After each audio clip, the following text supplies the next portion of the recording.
Secrets. Humanity is built on them. From the hushed whispers of ancient courts to the encrypted data streams of our digital age, we are a species defined by the information we conceal. But what if a secret was so profound, so perfectly locked away that it stared at us from the pages of a book, yet remained utterly silent for 600 years? This is the story of that silence. It is the story of a book that shouldn't exist, a book written in a language no one can read, filled with illustrations of plants that have never grown on Earth and diagrams of stars that have never shone in our skies. This is the Voynich Manuscript. For over a century, it has been the Mount Everest of cryptography, the holy grail of historical linguistics. It has broken the world's most brilliant minds, from legendary World War II code breakers to the most advanced artificial intelligence. The central question haunts us to this day. Is this book a genuine, undeciphered relic containing the lost knowledge of a forgotten world? Or is it the most elaborate, most ingenious, and most successful hoax in the history of humankind? Join us as we journey deep into the pages of the impossible to confront a mystery that time itself has been unable to solve. Our story begins not in a dusty medieval scriptorium, but in the optimistic glow of the early 20th century. The year is 1912. The world is on the brink of unimaginable change, a time of invention and discovery. And in this world of progress, a man named Wilfred Voynich, a Polish revolutionary turned rare book dealer, is on a quest for the past.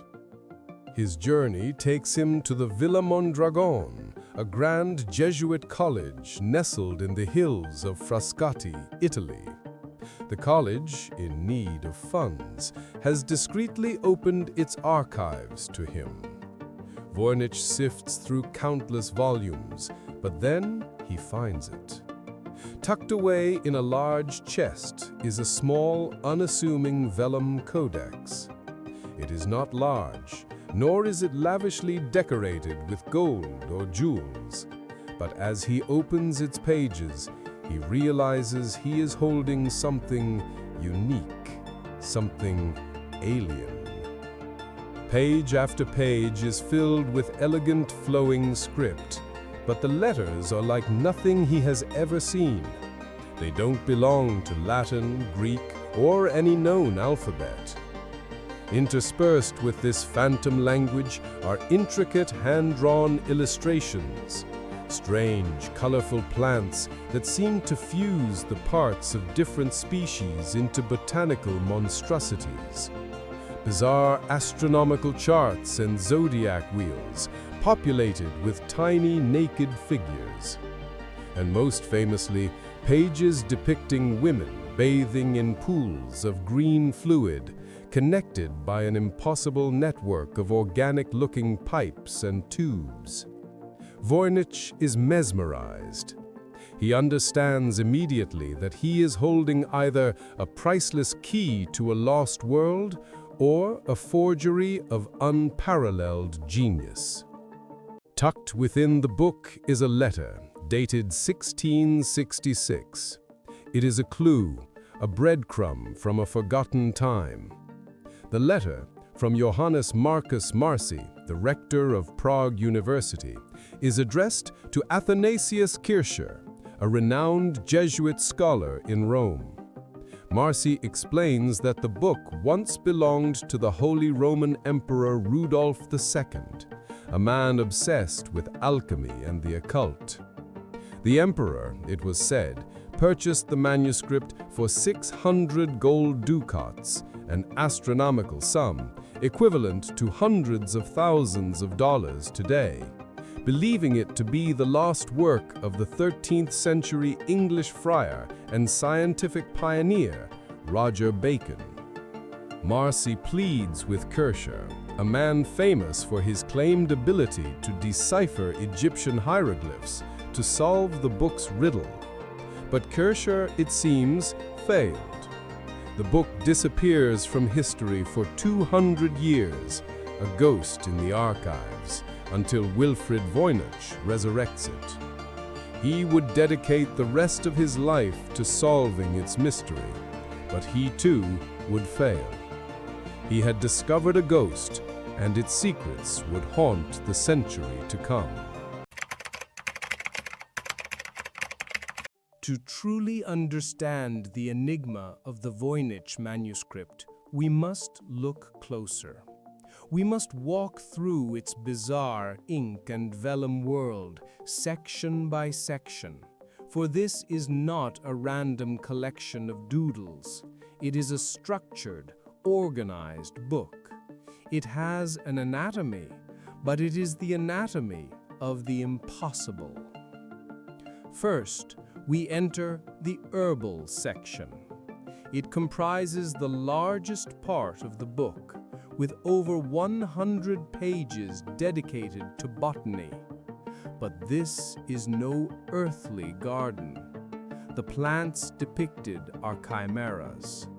One might have the roots of a ginger, the leaves of a fern, and the flower of a sunflower.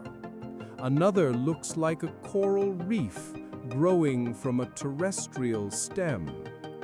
They are drawn with care and detail, as if the artist was working from a live specimen. Yet, not a single plant in the entire manuscript has ever been definitively identified.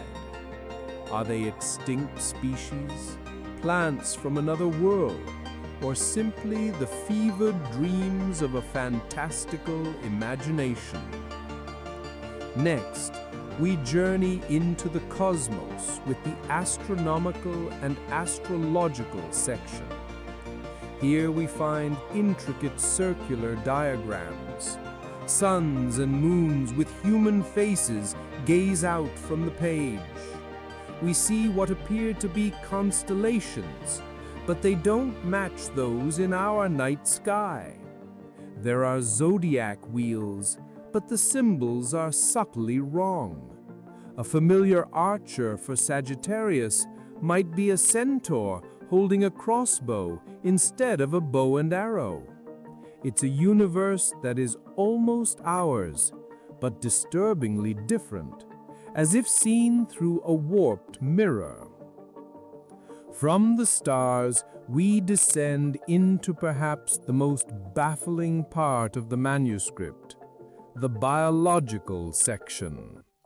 It is a labyrinth of green and blue liquids flowing through a complex system of pipes and tubes that resemble veins and arteries. In these pools and channels bathe dozens of small, naked figures, almost exclusively women, many wearing strange crowns. What are they doing? Is this a text on alchemy?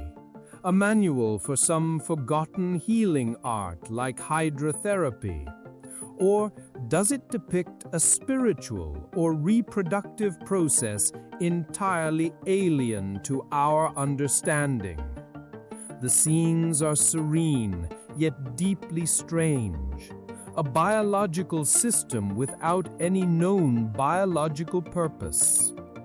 Then the manuscript unfolds. Literally, several pages are large multi-page foldouts known as the cosmological section. The most famous of these is the Rosettes folio, a stunning 9-rosette chart connected by pathways and dotted with castles and other structures. It has been interpreted as a map of a city, a diagram of the universe, or even a representation of the microscopic world. Its complexity is breathtaking. a beautiful, sprawling schematic of a place that may not exist anywhere but on this vellum. Following this, we find the pharmaceutical section. Here the focus returns to plants, but in a more practical, or at least organized manner. We see detached parts of the strange flora, roots, leaves, seeds, meticulously drawn next to what appear to be apothecary jars. This section strongly suggests the creation of remedies or potions, linking it to the herbal section, and reinforcing the idea of the manuscript as a manual of some kind. Finally, the book ends with the recipes section. This is the only part of the manuscript without significant illustrations. It is a dense wall of text, page after page of the unknowable language. Its name comes from the small star-like symbols that appear in the margins, as if marking individual entries or paragraphs. It feels like a conclusion, a list of formulas or incantations, the final key to the knowledge contained in the preceding pages. A key that, for 600 years, no one has been able to turn. When a lock is presented, humanity will inevitably try to pick it. And the Voynich Manuscript is the most stubborn lock in history. It became a siren's call for the world's greatest minds in cryptography, a field where every code is believed to have a weakness. The Voynich Manuscript, however, seemed to have none. It became a graveyard for reputations. Its most formidable challengers were William and Elizabeth Friedman, the husband and wife duo who were the architects of modern American cryptology. They had broken German codes in World War I and Japanese naval codes in World War II. If anyone could crack the manuscript, it was them. In the 1940s, they assembled a team and dedicated years to the problem. They painstakingly transcribed the text, analyzed letter frequencies, and searched for patterns, just as they would with any enemy cipher. But the manuscript fought back. It was maddeningly paradoxical. On one hand, the text showed signs of a real language. For instance, it followed something called Zipf's law. In any natural language, from English to Mandarin, the most frequent word will appear about twice as often as the second most frequent word, 3 times as often as the third, and so on. The Voynich text adheres to this law almost perfectly. This suggested it wasn't just random gibberish. Yet there were statistical anomalies that appeared in no known language. Certain characters seemed to appear only at the beginning of what seemed to be words, others only at the end. Some letter combinations were repeated over and over, while other logical combinations were completely absent. It was as if the language had rules, but they were rules from another reality. After decades of work, William Friedman, the man who had broken Japan's purple cipher, was forced to concede defeat. He ultimately concluded that the manuscript was likely an attempt to construct an artificial or universal language, a popular intellectual pursuit in the 16th and 17th centuries. In his view, it was a philosophical experiment, not a cipher hiding a plain text message. He believed the code was, in effect, the message itself. Others were not so easily deterred. Throughout the 20th century, a parade of proposed solutions emerged. One claimed it was a form of Ukrainian with the vowels removed. Another argued it was a lost dialect of a Cathar heresy. A third posited it was an early form of a Manchu dialect from China. Each claim created a brief flurry of excitement, but each was eventually debunked by linguistic experts. The manuscript remained inviolate. Now, in the 21st century, a new generation of codebreakers has taken up the challenge: artificial intelligence. Machine learning algorithms can analyze vast data sets and recognize patterns invisible to the human eye. Researchers have fed the entire manuscript into neural networks. The results have been tantalizing, but inconclusive. One AI study suggested the language was based on an anagrammed form of Hebrew. Another found patterns consistent with ancient Semitic languages. But just like their human predecessors, the AIs have failed to produce a single verifiable translated sentence. The codebreaker's graveyard has simply gone digital. A mystery of this magnitude does more than just challenge the intellect. It inspires obsession. The story of the Voynich Manuscript is not just about an object. It is about the people who have fallen under its spell, dedicating their lives, their fortunes, and sometimes their sanity to its silent pages. Wilfred Voynich himself was the first. He was not merely a book dealer who had made a good find. He became the manuscript's high priest, its guardian and evangelist. He spent a fortune creating photographic copies to send to scholars around the world, hoping someone, anyone, could help him. He carried the book with him across oceans, guarded it jealously, and pursued every lead, no matter how faint. The book that would make him famous also consumed him. He died in 1930, no closer to reading its secrets than the day he found it. Then there are the scholars, the academics who have staked their careers on the puzzle. Men like Robert Brumbaugh, a Yale professor, who believed it was a complex hoax created by a charlatan to be sold to Emperor Rudolph. Or Prescott Currier, a US Navy cryptographer, who was the first to discover that the manuscript was written in two distinct dialects or by two different hands, a breakthrough that deepened the mystery. These were not madmen. They were brilliant, methodical researchers who found themselves drawn into a labyrinth.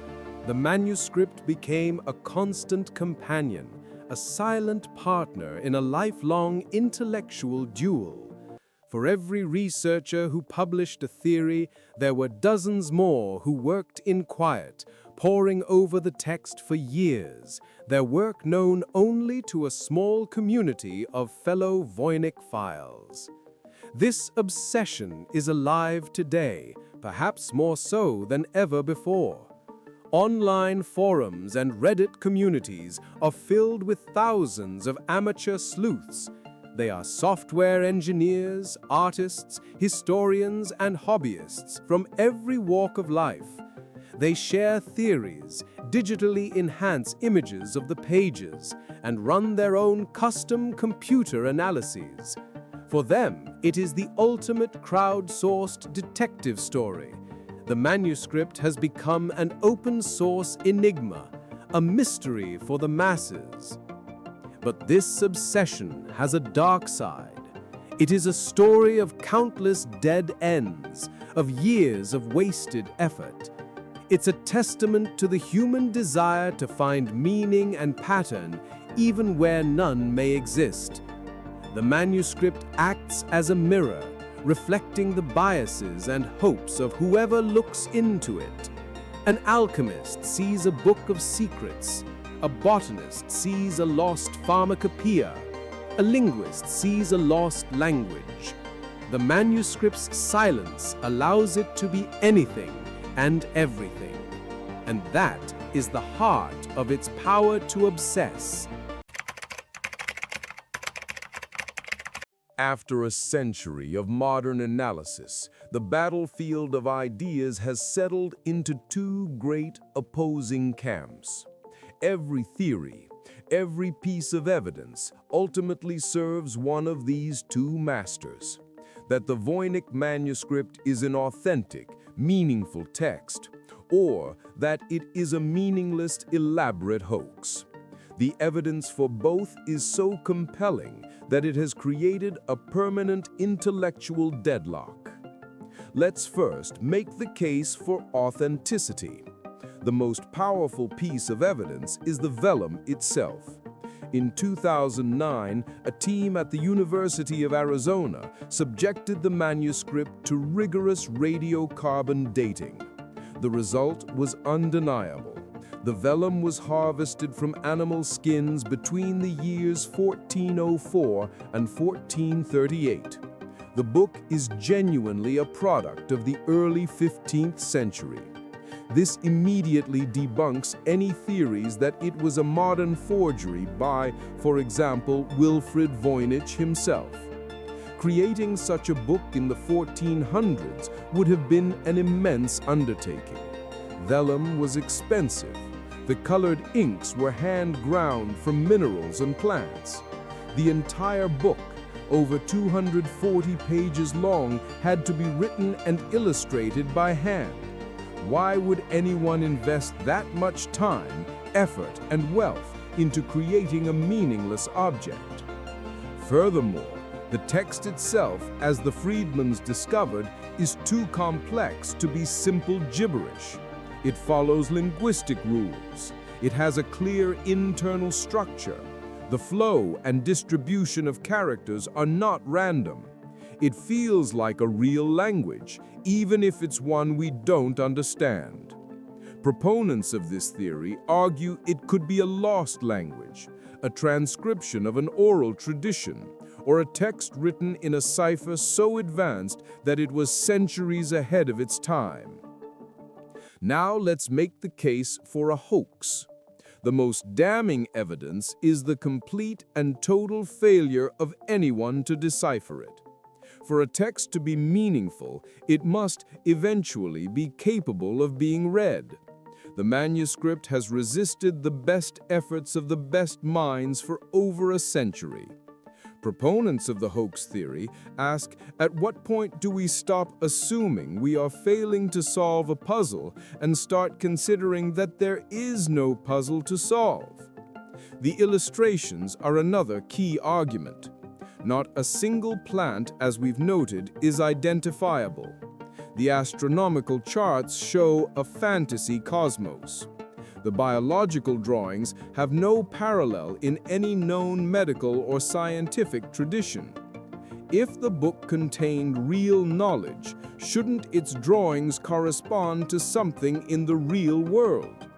An expert forger, some argue, could have intentionally created these impossible drawings to make the book seem more mysterious and therefore more valuable. And what about the text? While it follows some linguistic laws, it violates others. For example, in most languages, words can be of varying lengths. In the Voynich Manuscript, 10-letter words are extremely rare, and words longer than that are virtually non-existent. Some statistical analyses have concluded that the text could have been generated using a simple set of algorithmic rules, perhaps a device like a Cardan grill, which could create pseudo-random, language-like text from a table of syllables. Such a hoax would be complex, yes, but not impossible for a clever 15th century inventor.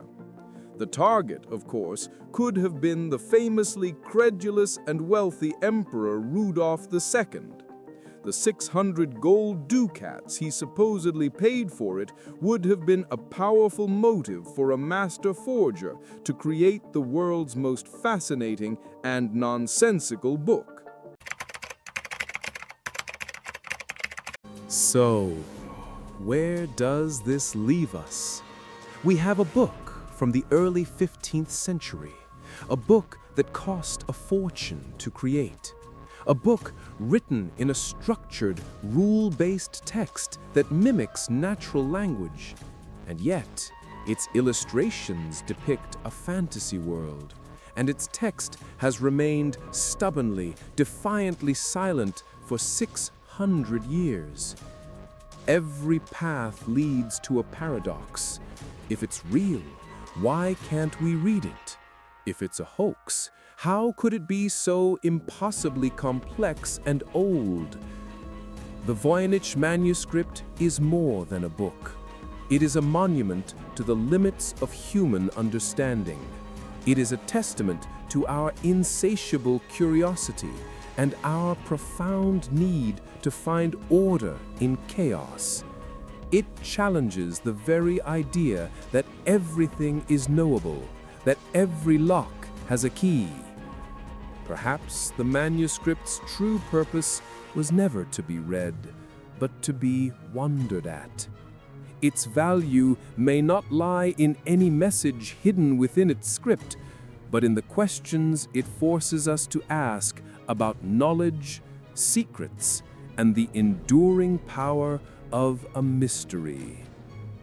After 6 centuries of silence, this beautiful, baffling book remains a perfect enigma, an artifact containing the lost knowledge of a forgotten world or the most brilliant and enduring hoax ever created. The final answer, for now, rests with you.